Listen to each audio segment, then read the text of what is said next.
क्या आपने जय और विजय की त्रासदी देखी है? वे वैकुंठ के प्रहरी थे, भगवान के द्वारपाल। फिर ऐसा क्या हुआ कि उन्हें असुर बनकर जन्म लेना पड़ा? एपिसोड 1 में हमने देखा कि कैसे 4 कुमारों के शाप से जय और विजय को वैकुंठ छोड़ना पड़ा और भगवान ने उन्हें वचन दिया, तुम मेरे विरोधी बनोगे पर मैं स्वयं तुम्हारा उद्धार करूंगा। एपिसोड 2 में हमने जाना कि कैसे वही जय और विजय अब हिरण्याक्ष और हिरण्यकशिपु के रूप में दिति के गर्भ से प्रकट हुए। यह जन्म आकस्मिक नहीं था, यह था एक दैवी योजना का भाग। और अब हिरण्याक्ष पृथ्वी को समुद्र में डुबो चुका है। देवता व्याकुल हैं, ब्रह्मा चिंतित हैं और तभी कुछ अद्भुत होता है। एक दिव्य रूप प्रकट होता है जो न पहले देखा गया न कल्पना में आया।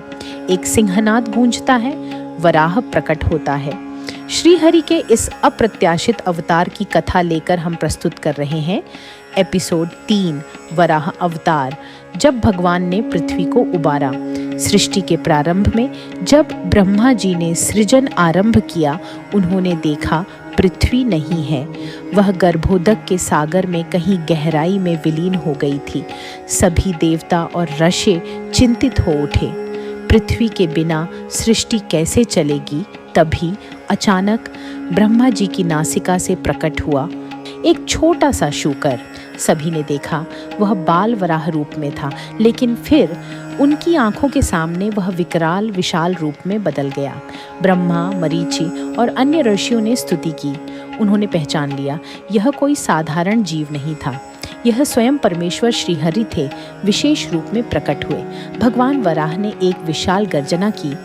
ररम करुणम नभसि सर्वदिक परि, चारों दिशाएं गूंज उठी।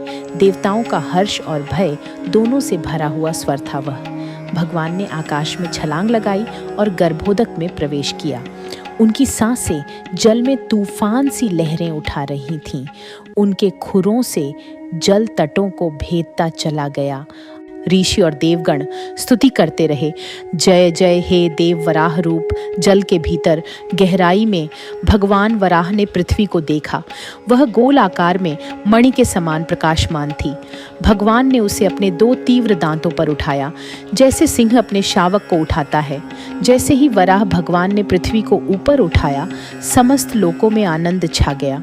अर्षियों ने देखा भगवान पृथ्वी को पुनः स्थान पर स्थापित कर रहे थे। धर्म पुनः जागृत हो रहा था। लेकिन वहीं एक अन्य दिशा में हिरण्याक्ष, जो दिति का पुत्र था, निरंतर तप और शक्ति से दिग्विजय कर रहा था। उसने समुद्र का जल मथ दिया और वहां से वरुण देव को चुनौती दी। वरुण ने कहा, मैं अब वृद्ध हूँ, यदि तुम्हें बल दिखाना है तो श्री हरि से युद्ध करो।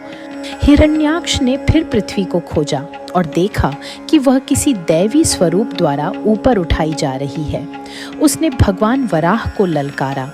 जब भगवान ने पृथ्वी को स्थापित कर दिया, तब उन्होंने हिरण्याक्ष से युद्ध स्वीकार किया। यह कोई साधारण युद्ध नहीं था। तीनों लोगों ने यह युद्ध देखा। देवता, ऋषि, सिद्धगण सभी एकत्रित हुए। गदा युद्ध चला। हिरण्याक्ष समस्त आयुधों से सुसज्जित था, पर भगवान श्री वराह शुद्ध सत्व के प्रतीक, स्थिर, शांत और पराक्रमी थे। और अंततः भगवान ने अपनी गदा से हिरण्याक्ष का वध किया। धर्म की स्थापना हो गई। पृथ्वी फिर से अपने स्थान पर आ गई और देवताओं ने भगवान की स्तुति की। यदि आप इस दिव्य कथा से जुड़े हैं तो जय श्री वराह देव कमेंट में ज़रूर लिखें। इस वीडियो को शेयर करें ताकि श्रीमद् भागवत की यह गूढ़ गाथा हर हृदय तक पहुँचे। अगली कड़ी में हिरण्यकशिपु और प्रहलाद की कथा शुरू होगी। दैत्यों के सिंहासन पर अब बैठा है वह जो स्वयं नारायण को अपना शत्रु मानता है। क्या होगा आगे?